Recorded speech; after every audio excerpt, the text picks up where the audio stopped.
Ay, mga kamomoys. Good afternoon po. Mangain tayo. Kainan na. So, I will show you our foods with my husband. And my husband is kararating lang niya galing sa trabaho, mga kamomoys. Saka na pagkatapos. So, itong pagkain namin, ito ang fish na silax. Fried ko, apat yun. Di ba dito sa kaha kanina? Ito. Ito. Sabi ko nga. At saka, that is my rice. On that is my husband. That is, hapit na naubos mga kamoys. With potato. What is that? We has das, das was gigisin.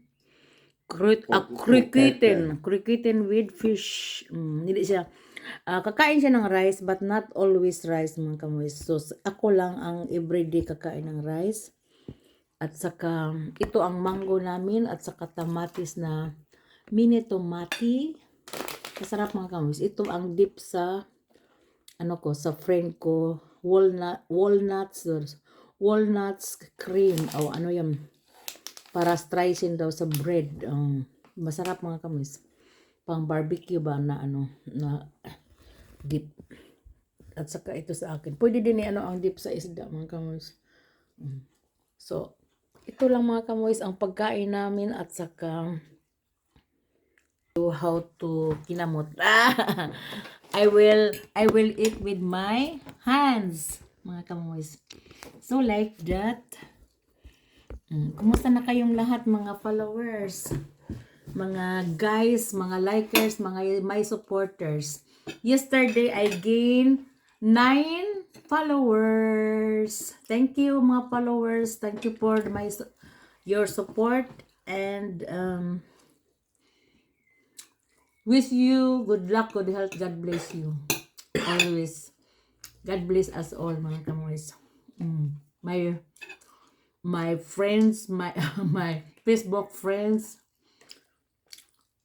all in Facebook mga kamoys. Star Maker, TikTok, and my YouTube channel mga kamoys. I-try lang pagtingin manonood kayo ng videos ko. Not so fun but funny. Not so fun but funny. Yung nagupit ako ni asawa ko, what is a little bit funny.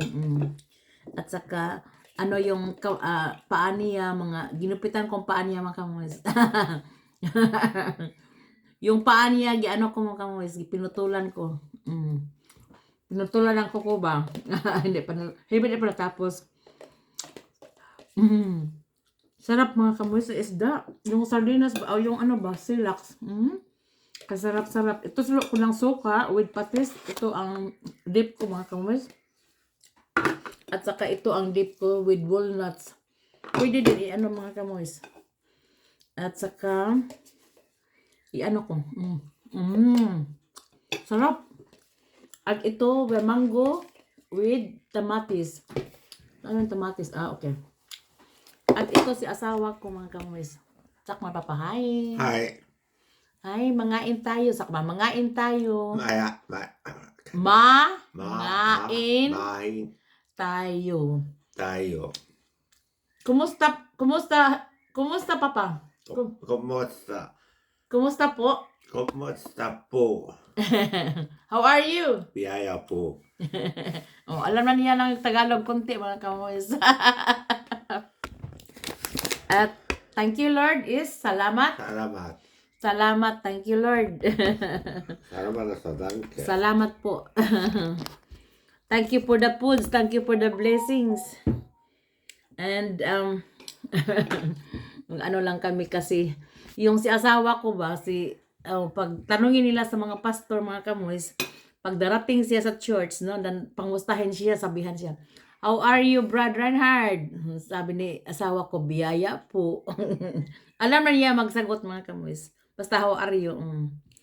Ito lang ang na-learn niya na palagi. Pero para makaintindi siya mga kamoys kasi mostly I will tell you, yung mag-preach ang pastor ba, for example, or sino mag-preach sa Itong church na ito mga kamoys is based on the Bible, yung PMCC Fort Watts, yung Pentecostal Church, no? Ikalawang church namin. Normally, we are baptized with Catholic, Roman Catholic ang original namin ni asawa ko. But ako, I'm still Roman Catholic, and itong church na ito, ang ikalawa, magpunta din ako kasi magpunta si asawa ko doon, pupunta din ako mga kamoys kasi nagustuhan niya yung church mga kamoys. Hindi na siya nagsimba sa Catholic at saka sometimes pupunta siya. Yung nag-choir ako, doon ako sa choir, ito ang Catholic church namin. At saka once in a month, I will tell you, once in a month may misa kami every third week of the month. At saka mag-practice kami ng choir 3 times, 4 times, at pagka may misa, kung may misa, kami ang kakanta sa, ang pare namin is also a Catholic, Catholic Filipino, Filipino from Bon. At saka dito sa Munchinglat ba, magmisa siya doon sa, para sa Filipino community. May nag-organize doon sa Munchinglat ba sa church na German church, pero doon kami i-held ang misa namin once in a month mga kamis. Mag-ano lang kami ng yung hall na kainan namin para sa potluck, mag-rent. Pero ang church wala man sigurong bayad mga kamis. Free for all. Pero kailangan ang nag-organize siya ang Anmelden, or what is Anmelden in German or in English? Sabihan nila may misa. Before that, na sila, may mga, sinabihan na siguro niya, may agreement sila na ganon, may misa, at saka yung hall namin na kainan, mag-rent kami, kung may mga party doon or mga, kasi itong hall na ito, maraming din doon, may mag-rent, kung may mga party sila, doon i-held din nila ang mga party, for example birthday or ano man. May ibang tao din mag-rent, not only the Catholic Church. Pwede ikaw, for example ako, pwede i-rent ko yon kung mag birthday, o unsa man bang magpakasal. May kusina doon mga kamas, may kusina sa at saka malaki ang space until sa lobby, malaking lobby, mga kasilyas o hitsas mga kamas. Mga kamas, masarap ang kain ko mga kamas, basta may istorya. Parang saglit lang ang bahaw ba mawala sa plato. Si asawa ko madali yun sa kakain mga kamas. Ako ang lugay mga kamas.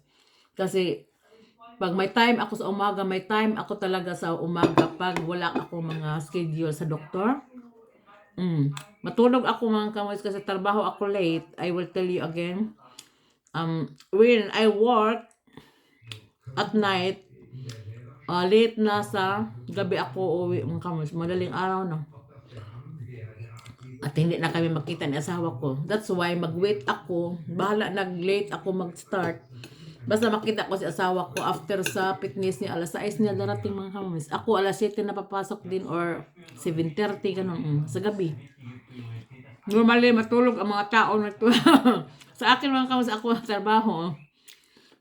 Hanggang for example 5 hours. Mag-start ako ng 8, 9, 10, 11, 12, 1, 2. Mga 2 o'clock or 3 o'clock. Nandito ako sa bahay mga kamis. Grabe no? At saka, ito ang namin, si asawa ko aalis sa trabaho, ako matulog. At saka, matulog ako hanggang alas 2 or alauna sa hapon. Ako magluto na ako mga kamulas. That's why ako ng very late na. Kasi maniluto na ako. Kung i-fried lang, madali lang yun. Alauna ako, wake up, or alas 2 din. Basta, matulog ako mga kamoys. For example, today, normally my schedule ako 9:30. But, kahapon, I am very tired mga kamoys. Wake up ako ng 7 o'clock. Then, kailangan ako mag 9:30. May ano ako, nagsakay ako ng bus. Wake up akong 7 o'clock mga kamoys. Natulog lang ako ng 3 oras. Kasi trabaho din sa Tuesday. Uwi akong late din, mga alas 2. Kanong, saka, ito ako ng konti lang. Saka, 7 o'clock wake up. Pagka 9:30, mayroon akong schedule sa doktor. Then, nag-travel ako mga kamis. Gusto ko mabisikleta.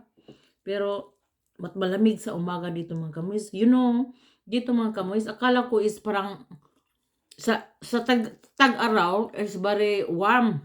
Ano ba? Parang not cold. Pero sa gabi, mag-minus na naman mga kamoys. Parang winter sa gabi. Very cold mga kamoys. Mag-jacket ka ng thick. Parang winter nga sa gabi. Sa araw, nandoon ang araw mga kamoys. Sumasikat ang araw. At saka mag-warm-warm ng konti. Pwede din ka doon like this. Ito ang i-wear mo, parang not jacket sa araw. Sa gabi lang mag-jacket ka mga kamoy. Grabe, kung mag-auto ka, no need to wear a big death fake jacket kasi nandoon ka sa auto. Pero magbisikleta mga kamoy, kailangan mag-fake jacket. Palagi ako nagbisikleta mga kamoy. This week, Monday, Tuesday, sa Tuesday pala. Tuesday. Kung ngayon unta, pero hindi ako natuloy. Kasi I'm very tired. Yung exercise ko na, exercise ako yung mag-ihi ba? Ako ng Boden Beacon Gymnastic in German.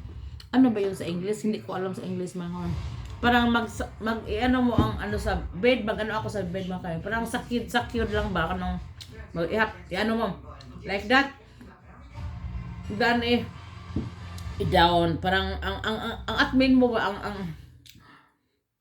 so like that, and then down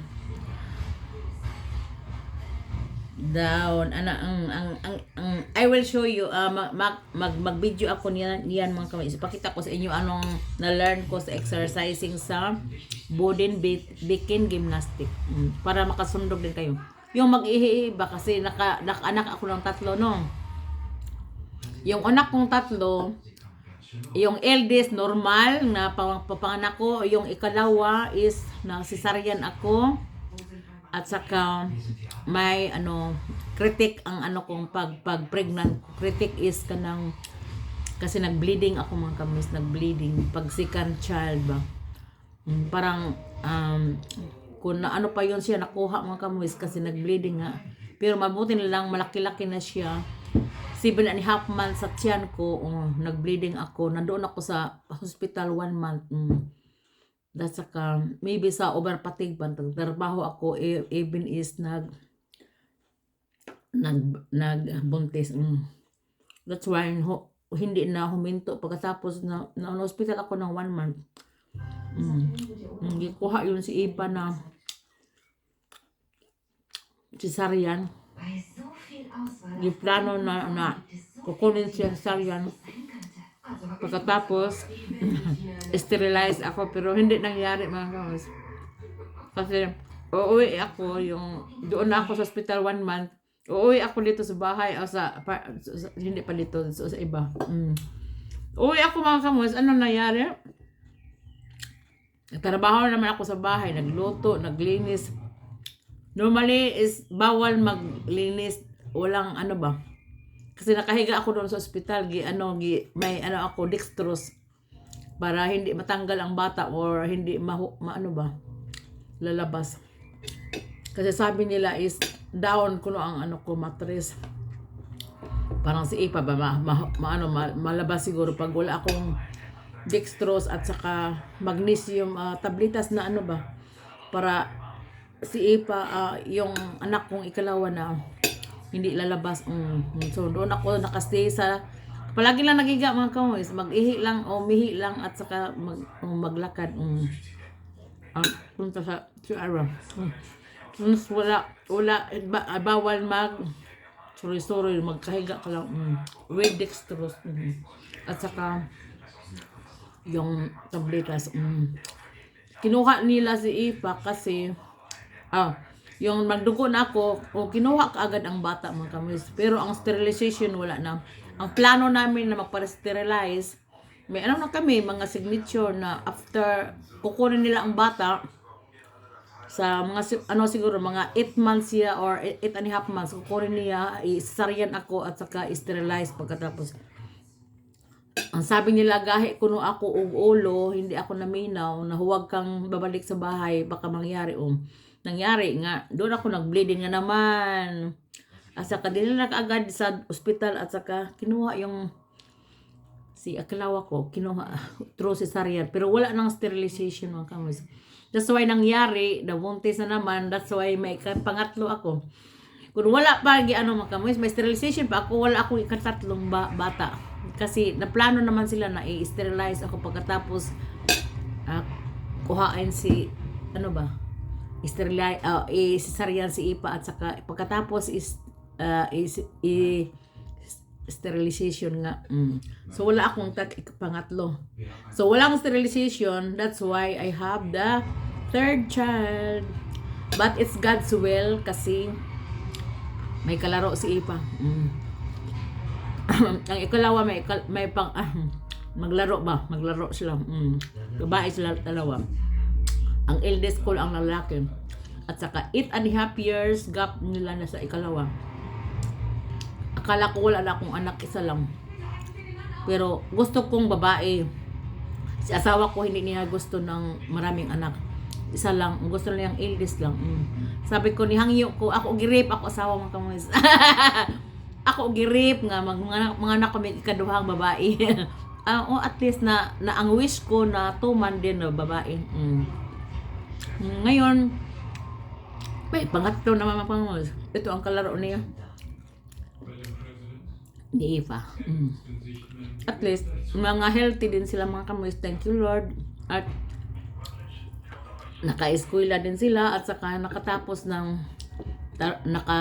at nakatarbaho at they have a good job, yung dalawang babae at saka si anak kong lalaki din. Nag-eskwela sila at saka may din sila, magandang salary. Thank you Lord. At saka ito lang mga kamoys. Thank you for watching. Have a blessed